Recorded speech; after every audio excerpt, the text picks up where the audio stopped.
Bu, keluar sini.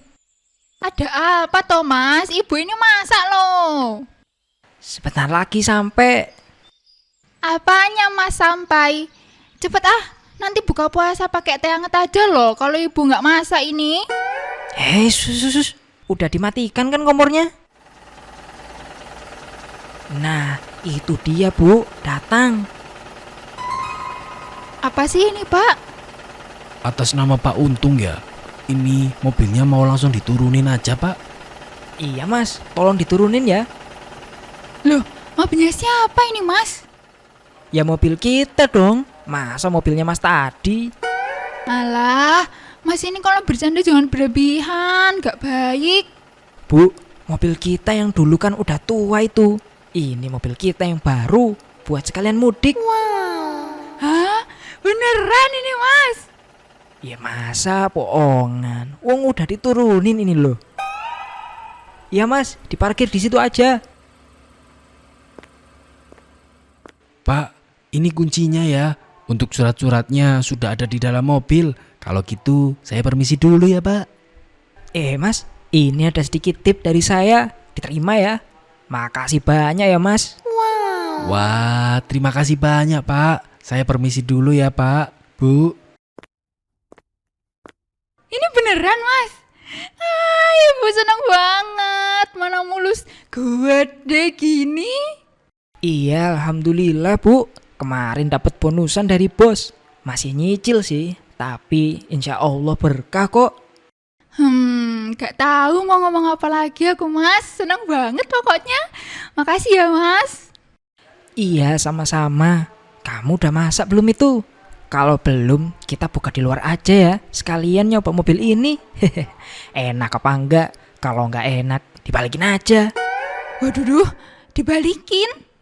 Mas pikir barang yang di online bisa di-refund?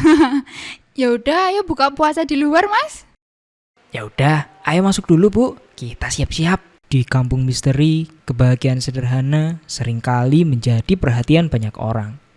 Sebuah rezeki yang datang dengan cara halal dan penuh rasa syukur seharusnya menjadi kabar baik bagi sesama. Namun, tidak semua hati mampu melihat kebahagiaan orang lain dengan lapang. Bagi sebagian orang, kebahagiaan orang lain justru terasa seperti ancaman. Dan di sanalah iri hati mulai tumbuh perlahan.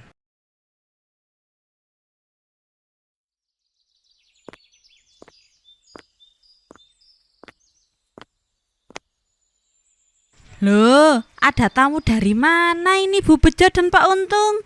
Keren banget mobilnya. Ini pasti tamu penting ya. Masih mulus gini. Aduh, kapan ya bisa beli mobil kayak gini? Cari suami yang kaya kali ya. Loh, ngapain Bu Menok pegang-pegang mobil saya? Idi, ini mobil situ. Kalau mau ngaku-ngaku jangan gitu deh Bu Bejo. Lah, emang mobil kita kok baru gede luas. Bu, udah dong. Maaf ya Bu Menuk.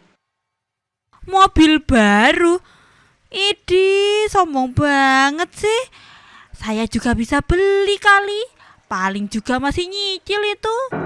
Walaupun nyicil, kami bisa beli. Hele, nyicil kok bangga. Bu, udah. Nanti puasanya batal loh.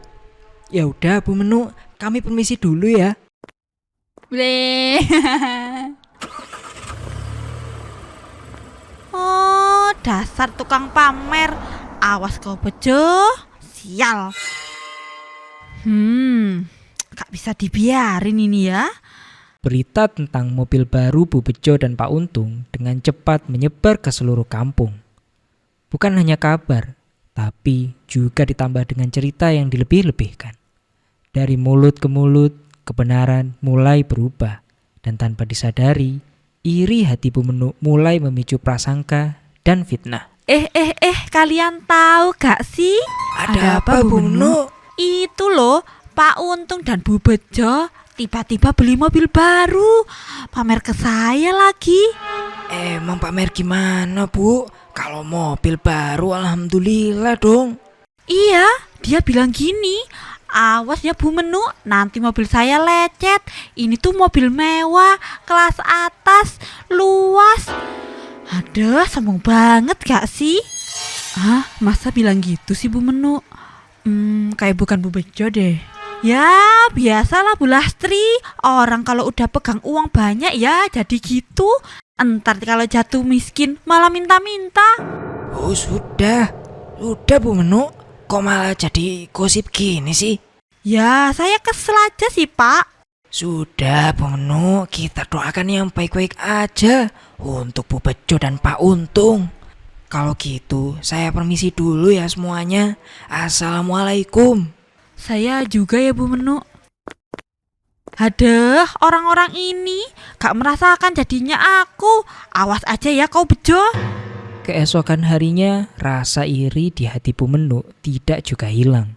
Alih-alih bersyukur atas apa yang ia miliki, ia justru sibuk memikirkan cara untuk menyaingi tetangganya. Bukan untuk kebutuhan, tapi demi gengsi dan pengakuan. Hingga akhirnya sebuah ide nekat muncul di pikirannya. Ide yang terlihat mudah, namun menyimpan resiko yang besar. Aduh, apa ya biar bisa nyaingin si Bejo itu? Curang ah, dia ada suami, aku janda lagi. Kalau semisal cari suami kaya raya, pasti lama. Kalau beli mobil, di tabungan cuma ada 3 juta lagi. Dapat spionnya aja mungkin. Aha, aku baru inget. Mas Reno pasti tahu rental mobil. Kan dia bisa mainan online-online gitu.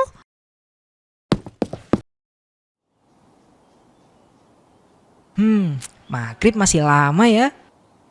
Mas Reno. Waduh, Bu Menu, puasa-puasa lagi. Mas Reno lagi sibuk nggak? Ada apa Bu? Saya lagi santai Bu, kebetulan. Ngabuburit, main HP aja. Mas Reno. Ada apa Bu Menu? Saya lagi gak mau berdebat ini. Itu loh Mas Reno, situ tahu gak tempat rental mobil? Oh, rental mobil. Tahu kok Bu Menu. Mau saya kasih nomornya atau langsung alamatnya aja? Nomornya aja Mas Reno, kan bisa langsung diantar ke rumah ya. Bisa sih Bu, tapi kok Bu Menu tumben sewa rental? Mas Reno, Lagi mau liburan sama ibu-ibu Bu Menu? Iya. Emang bisa nyetir situ Bu? Aduh, banyak tanya ya situ. Udahlah, mana nomornya? Iya Bu. Nah, gitu dong. Gitu aja kok lama sih. Makasih. Iya, sabar Reno, puasa ini.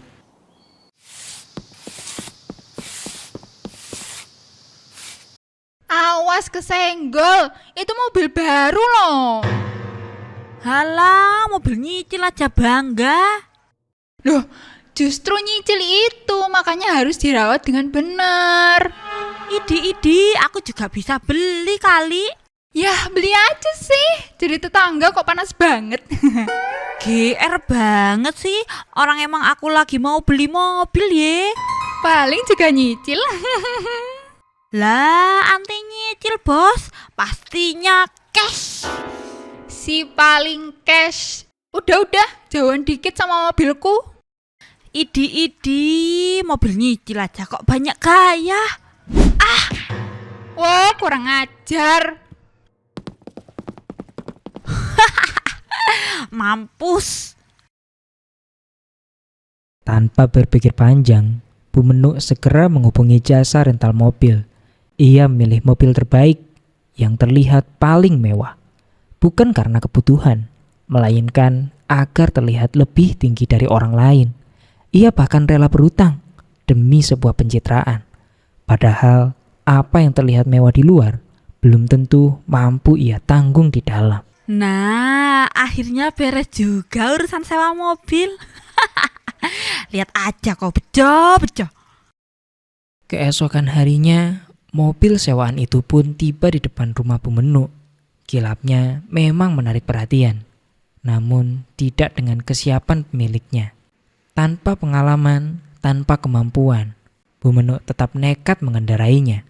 Semua hanya demi satu hal, yaitu gengsi. Bu, ini kuncinya sewa 1 hari ya. Iya, udah Mas, sana-sana. Sudah bisa mengendarai mobil kan Bu sebelumnya? Sudah kok, udah sana-sana ada. Kalau gitu saya permisi dulu ya Bu. Hati-hati bawa mobilnya.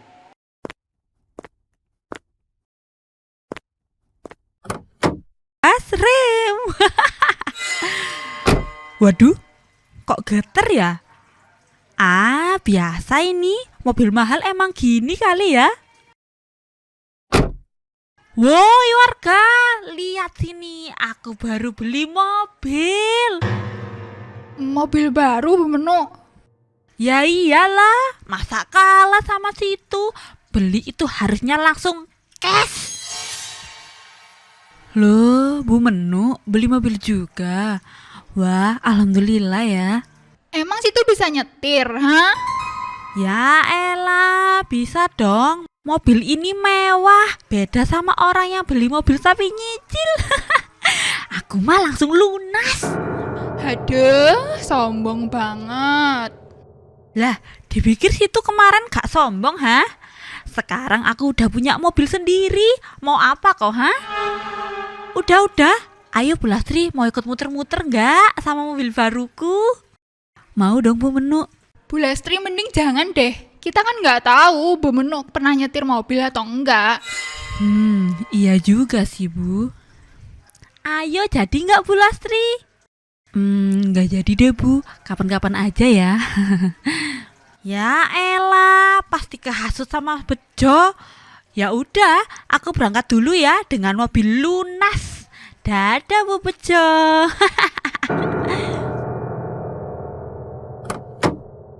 Tuh, lihat kan Bu Lestri, nyetir aja masih mati gitu. Iya ternyata.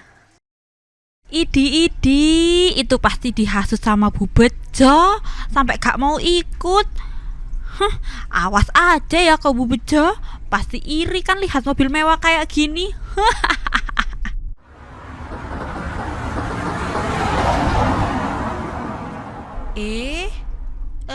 Ini cara ngeremnya gimana ya? Aduh. Woi, awas!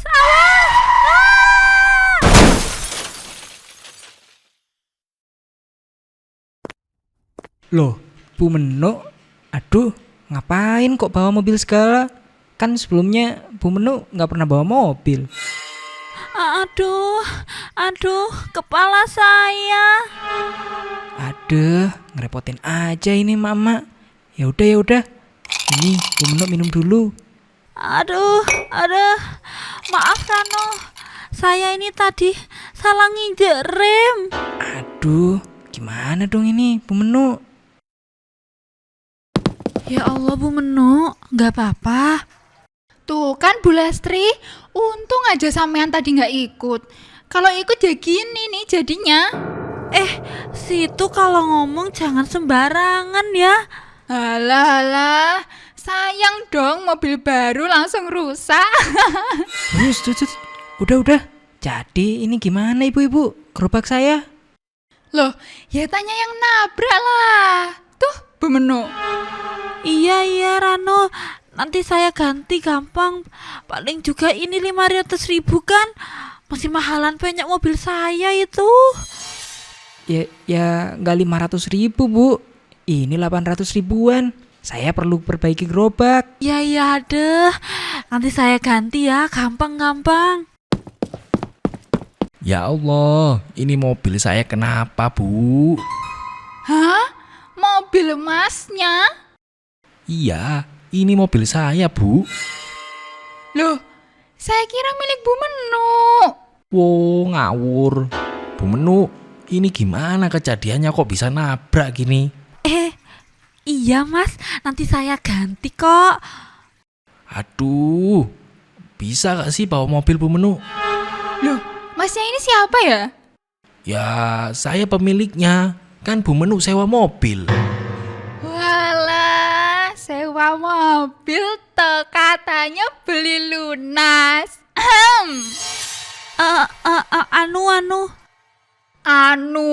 Anu, syukurin. Lagian, kalau belum bisa beli itu ya sabar. Biasakan Bu Menu, jangan iri kalau tetangga beli-beli barang baru. Usahakan lapang hatinya, bersyukur. Sekarang kan jadinya malah boncos.